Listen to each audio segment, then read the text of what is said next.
ठीक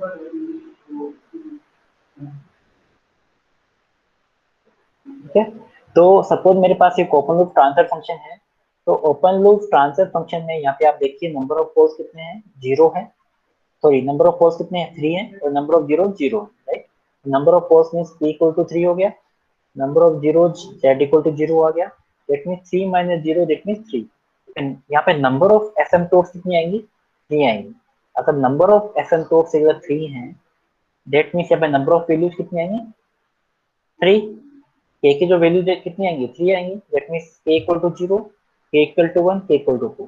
तो सपोज मैं k इक्वल टू 0 पुट कर, तो k इक्वल टू 0 पुट कर रहा हूँ इस फॉर्मूले में, तो 2k प्लस 1, तो 0 प्लस 1 1 हो जाएगा, 180 divide by 3 minus Z that is 3, फिर 180 डिवाइड बाई 3 कितना आ जाएगा, 60। इसमें पहला एंगल कितना आ गया, 60। सेकंड वैल्यू पुट कर रहा हूँ, सपोज k इक्वल टू 1, तो k इक्वल टू 1 पुट करूंगा तो 2 प्लस 1 3, ठीक है, इंटू 180, ठीक है, divided by 3 minus Z is 3, right. तो 3 इंटू 180 डिवाइड बाई 3, यहाँ पे जो 3 से 3 कैंसिल आउट हो जाएगा, ठीक है। आपके पास जो एंगल कितना आ जाएगा, 16 180 degree, right. k equal to 2 put करता हूँ, तो 2 इंटू 2 4 प्लस 1 5, तो 5 into 180 and divided by p minus Z that is 3। तो 3 से आप डिवाइड करोगे तो ये आ गया 60, तो 60 इंटू 5, यहाँ पे कितना आ जाएगा, एंगल 300। तो एंगल कितना आ गया, 300 आ गया, राइट। तो आपके पास 3 एंगल आ गए, 60 180 300। कि आपके पास 3 एसिम्पटोट्स आएंगी, दैट मीन 3 एंगल आएंगे। तो जब भी आपके पास नंबर ऑफ एसिम्पटोट्स अगर 3 है, 3 माइनस जेड की वैल्यू 3 है, तो आपके पास ऑलवेज एंगल 60 180 300 आएंगे, राइट। इसी तरीके से आप निकाल सकते हो कि नंबर ऑफ, अगर एसिम्पटोट्स 2 हैं तो कौन कौन से एंगल्स आएंगे, नंबर ऑफ एसिम्पटोट्स 4 हैं तो कौन कौन से एंगल आएंगे, ठीक है। तो आपको यहाँ पर दोबारा दोबारा फाइंड करने की जरूरत नहीं है, आप डायरेक्टली याद भी कर सकते हो, राइट। तो मैंने यहाँ पे नोट में लिख रखा है, नंबर ऑफ एसिम्पटोट्स 2 है तो एंगल 90 और 270 होगा। नंबर ऑफ एसिम्पटोट्स 3 है, 60 180 300 होगा। 4 है तो 45 135 225 और 3 115, राइट। तो आप ये फॉर्मूला याद कर सकते हो, और डायरेक्टली आप इन एंगल्स को भी याद कर सकते हो, जैसे भी आप करना चाहो। आप डायरेक्टली इन एंगल्स को अगर याद कर सकते हो तो याद कर लो, ना डायरेक्टली फॉर्मूले में अप्लाई करो और डायरेक्टली आप एंगल फाइंड कर सकते हो, ठीक है। दैट मीन्स योर एंगल है, ठीक है। तो पॉइंट पॉइंट का तो मैं बाद में बताऊंगा। तो सपोज मेरे पास ये वाला पॉइंट है, राइट। ये सपोज पॉइंट आ गया, इसको ऐसा मुझे नहीं पता है, सपोज मैं अज्यूम कर रहा हूँ ये वाला पॉइंट है। तो एसिम्पटोट्स कहाँ पे होंगी, 60 डिग्री। तो 60 डिग्री का मतलब सपोज मैंने एक एसिम्पटोट मान लिया 60 डिग्री, ठीक है। एक मेरा 180 है, 180 मतलब एक एसिम्पटोट मेरी यहाँ बन गई। दूसरा है 300, तो 300 सपोज ये मेरे पास 300 एंगल हो गया। तो एक एंगल मेरे पास ये 60 हो गया, एक 180 हो गया, तो एक मेरे पास 300 हो गया, ठीक है। तो मेरे पास यहाँ पे 3 एसिम्पटोट्स आप इजीली आप ड्रॉ कर सकते हो बाय यूजिंग दिस फॉर्मूला। इसमें किसी को डाउट है कि ये फॉर्मूला फॉर्मूला कैसे अप्लाई करना है आपको?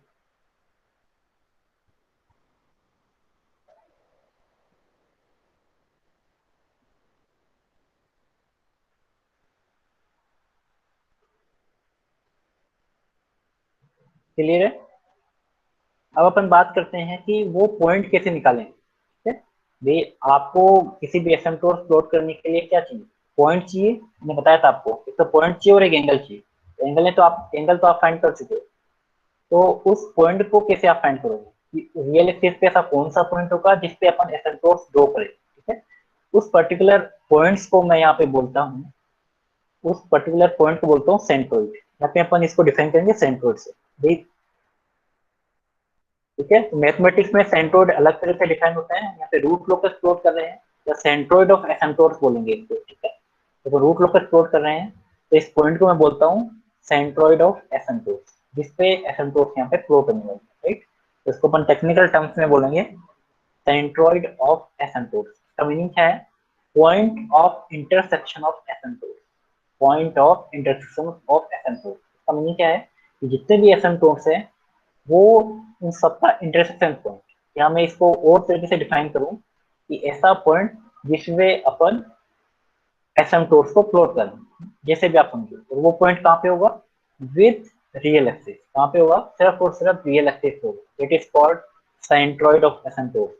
और इसको मैं डिफाइन करता हूँ, इसको मैं इंटरप्रेट करता हूँ बाय दिस सिग्मा ए से। ठीक है, इसको अपन किससे रिप्रेजेंट करेंगे? सिग्मा ए से। Sigma means angle, a for the asymptote. तो एंगल ऑफ एसिम्पटोट और the centroid of the asymptote. Sigma a represents है सेंट्रोइड ऑफ एसिम्पटोट। तो इसका फॉर्मूला होता है sum of poles minus sum of zeros divided by poles minus zeros. ठीक है, sum of poles का क्या मीनिंग है?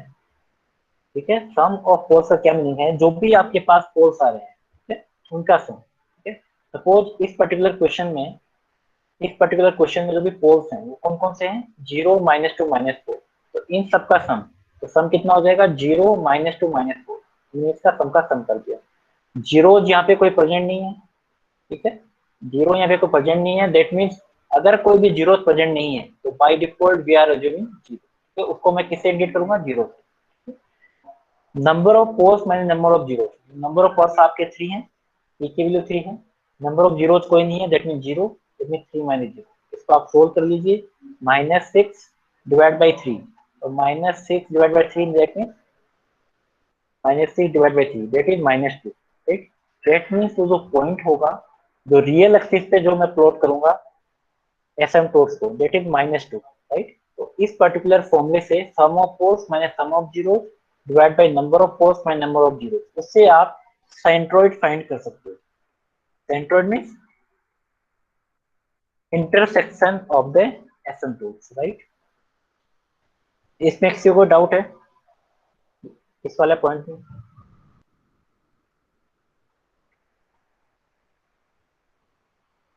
क्लियर है ये वाला पॉइंट?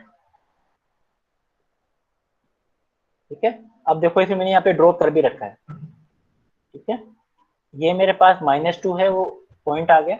इस पॉइंट पे मैं 60 डिग्री पर, ये 60 डिग्री है, ये 180 डिग्री है, और ये मेरे पास 300 डिग्री। राइट, तो 60 पर, 180 डिग्री और 300 डिग्री पर आप इजीली आप प्लॉट कर सकते हो। राइट,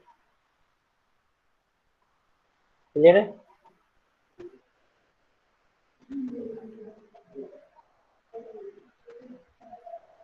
अब नेक्स्ट पॉइंट पे आते हैं। ये जितने भी मैं पॉइंट्स बता रहा हूँ ये सब एक क्वेश्चन में अप्लाई होने वाला है। इसको आप समझना अच्छे से। 15 मार्क्स का क्वेश्चन आएगा। हाँ, ये कम से कम 15 मार्क्स का क्वेश्चन आएगा। जितने मैं पॉइंट्स आपको बता रहा हूँ वो सिर्फ और सिर्फ एक क्वेश्चन में अप्लाई होंगे। ऐसा नहीं है कि आपको अलग अलग से पूछेगा ही, सिर्फ एक क्वेश्चन में अप्लाई होंगे सारे के सारे। तो इसलिए ये सबसे टिपिकल टॉपिक है कंट्रोल सिस्टम। रूल नंबर 7 आइए। रूल नंबर 7 पे अपन क्या बात करेंगे कि अब सपोज सपोज मेरे पास कोई रियल एक्सिस का कोई पॉइंट आ गया सपोज। ठीक है, तो रियल एक्सिस पे जो पॉइंट है, जैसे मैं आपको इसको और अच्छे तरीके से समझाऊं, तो जब भी आप ग्राफ प्लॉट करते हो, कोई भी जनरल आप ग्राफ प्लॉट करते हो, तो सबसे पहले आप क्या देखते हो उसके अंदर कि ऐसे कौन कौन से पॉइंट हैं जो रियल एक्सिस को कट करेंगे। राइट, ऐसे कौन कौन से पॉइंट हैं जो इमेजरी एक्सिस को कट करेंगे, तो ये आप ग्राफ प्लॉट करते हो। तो रूल नंबर 7 में अपन क्या करने वाले हैं? अपन ये देखने वाले हैं ऐसा कौन सा पॉइंट होगा जो रियल एक्सिस को कट करेगा। इट मीन तो रियल एक्सिस को कट करने का मतलब है रियल एक्सिस पे जैसे ही ग्राफ आएगा वो पार्टीशन हो जाएगी उसकी ग्राफ की। राइट, तो ऐसा कौन कौन से पॉइंट हैं जो रियल एक्सिस पे कट करेंगे, दैट इज रूल नंबर 7। इसको यहाँ पे रूट लोकस के टर्म्स में अपन बोलते हैं break away point and break in point. इसका मीनिंग क्या है आप ध्यान से समझना, बहुत इंपॉर्टेंट पॉइंट है। सबसे टिपिकल रूल ये रूल नंबर 7 है, इसको ध्यान से आप समझना। Break away point and breaking point का क्या मीनिंग, इसको मैं समझाता हूँ अच्छी तरीके से। सपोज मेरे पास एक रूट लोकस अपन प्लॉट कर रहे हैं, और अपन को पता है कि रूट लोकस में सपोज इतना ग्राफ, सपोज मेरे पास ये, सपोज मेरे पास यहाँ से यहाँ तक रूट लोकस लाई कर रहा है, यहाँ से यहाँ तक रूट लोकस लाई। राइट, यहाँ से यहाँ तक रूट लोकस लाई कर रहा है, यहाँ से यहाँ तक रूट लोकस लाई कर रहा है। बट सपोज मेरे पास एक ऐसा पॉइंट है जिसपे रूट लोकस क्या हो जाएगा, अलग हो जाएगा, ठीक है। तो अलग होने की कंडीशन में, या फिर मैं कहूँ ब्रेकवे पॉइंट और ब्रेकिंग पॉइंट की कंडीशन में, ये तभी होगा जब आपके पास open loop poles open loop poles आपके कंटिन्यूअस में हो। इसका मीनिंग क्या है, सपोज मेरे पास ये दो पोल्स, राइट, मेरे पास दो पोल्स है, इसका मतलब यहाँ पे कोई ना कोई एक ब्रेकवे पॉइंट होगा, ठीक है। किन्हीं भी दो पोल्स के बीच में ऑलवेज एक ब्रेकवे पॉइंट लाई करता है कंटिन्यूअसली। बट कंडीशन क्या है कि उन दोनों रूट लोकस के बीच में आपके पास रूट लोकस का एग्जिस्टेंस होना चाहिए। दोबारा रिपीट कर रहा हूँ इस पॉइंट को कि break what is the breakaway point. Breakaway point कब लाई करेगा, जब मेरे पास कोई भी एडजेसेंट जो है टू पोल्स हो, और वो जो टू पोल्स के बीच में रूट लोकस एग्जिस्ट करे, वो जो रूट लोकस है एग्जिस्ट करे। तो यहाँ पे दो पोल्स आ गए मेरे पास, और यहाँ पे रूट लोकस भी एग्जिस्ट कर रहा है। दैट मीन्स श्योरली यहाँ पर एक ब्रेकवे पॉइंट होगा। अब ब्रेकवे पॉइंट क्या, कैसे हम प्लॉट करेंगे वो मैं आपको बताऊंगा, बट इतना समझ लीजिए कि ब्रेकवे पॉइंट कहाँ पर होगा, कहाँ पर नहीं होगा, ठीक है। तो इस वाले पर्टिकुलर दोनों पोल्स के बीच में एक ब्रेकवे पॉइंट लाई करेगा। ब्रेकिंग पॉइंट कहाँ लाई करेगा, जब मेरे पास जब मेरे पास मेरे पास जीरोज है, राइट, दो मेरे पास जीरोज हैं, उनके बीच में अगर सपोज रूट लोकस लाई कर रहा है, तो यहाँ पे जो पॉइंट होगा वो होगा ब्रेकिंग पॉइंट। मैं लिख देता हूँ ब्रेकवे पॉइंट, इसको मैं शॉर्ट में लिखता हूँ ब्रेक वेव पॉइंट, BAP, और इसको मैं लिखता हूँ BIP, ब्रेक इन पॉइंट। तो दोबारा रिपीट कर रहा हूँ, break away point always exist between two poles, and breaking point always exist at two zeros, adjacent two zeros.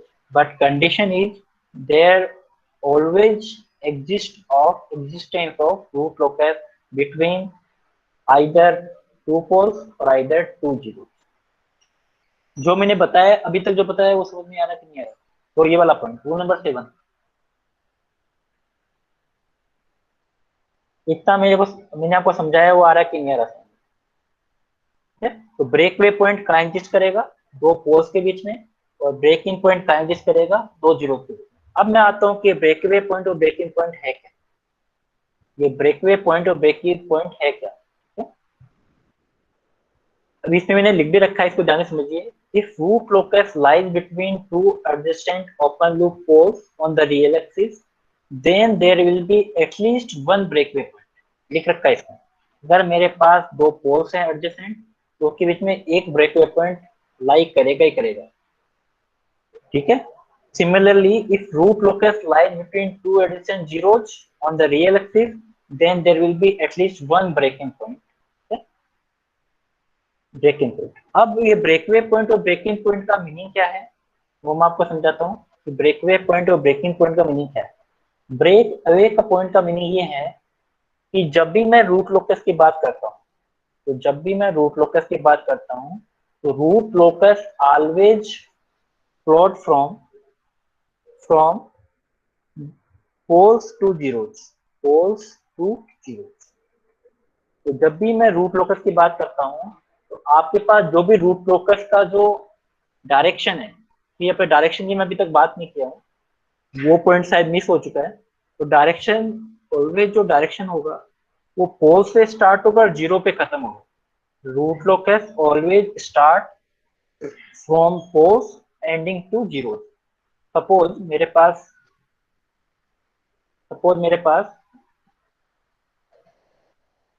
ये पोल्स है, और ये जीरो, राइट।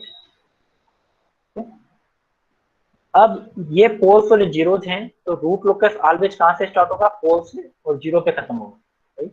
इसको मैं कहूंगा, ठीक है, पोल से स्टार्ट हुआ, जीरो पे खत्म हुआ। अब ये वाला जो पोल्स है, इसके पास तो कोई भी जीरो नहीं है, तो ये कहाँ पे खत्म होगा, ये खत्म होगा इन्फिनिटी पे। कहाँ पे खत्म होगा, इन्फिनिटी पे। तो एक पॉइंट यहाँ पे मैंने लिखा नहीं है रूल, वो मैं आपको वैसे इंडिकेट कर देता हूँ। Root locus always start from poles end to zero, या फिर इन्फिनिटी पे खत्म होगा, राइट। अगर ये पॉइंट डिस्कस नहीं हुआ है तो मैं यहाँ पे और इसको क्लियर कर देता हूँ कि जो भी रूट लोकस है वो पोल से स्टार्ट होगा और ओपन लूप जीरो या इन्फिनिटी पे खत्म होगा, राइट। तो उस पर्टिकुलर पॉइंट के अंदर अब ये देखो, आपको इतना पता है कि ये जो पोल्स, दोनों पोल्स हैं, देखा आपको दोनों पोल्स। अब ये पोल से स्टार्ट हुआ, सपोज मैंने डायरेक्शन ली, यहाँ से स्टार्ट हुआ। नीलेश समझ में नहीं आ रहा है, क्या नहीं समझ में आ रहा है नीलेश? नीलेश, रूल नंबर 7 नहीं समझ में आ रहा है, पूरा नहीं समझ में आ रहा है? 7 नहीं समझ में आ रहा है, 7 नहीं समझ में आ रहा है। ठीक है, मैं दोबारा रिपीट कर देता हूँ इस पॉइंट को। अगर नहीं समझ में आ रहा मैं दोबारा रिपीट कर देता हूँ। देखो, जब रूल नंबर 7 है, नेक्स्ट क्लास में लेते हैं इसको। टाइम टाइम कहाँ तक है? सेकंड लेक्चर 10:30 तक है। ऊपर हो गए सर, 10:30 नेक्स्ट, ऊपर हो गए। ठीक है, नेक्स्ट क्लास में। ले तो लो ये ले वाला लो, ब्रेक ले लो सर, कोई दिक्कत नहीं है। दो आपका दो दिन है आज तो। मेरा दिन है मतलब? आपकी है बस। छोटा सा पॉइंट मैं डिस्कस कर लेता हूँ। मैं रूल नंबर 7 ओ पूरा आराम डिस्कस से। पूरा पूरा डिस्कस करेंगे अपना रूल नंबर 7 नेक्स्ट में। अपन इसको एक बार क्लियर कर देते हैं, और डाउट होगा तो अपन नेक्स्ट क्लास में डिस्कस कर लेंगे, ठीक है।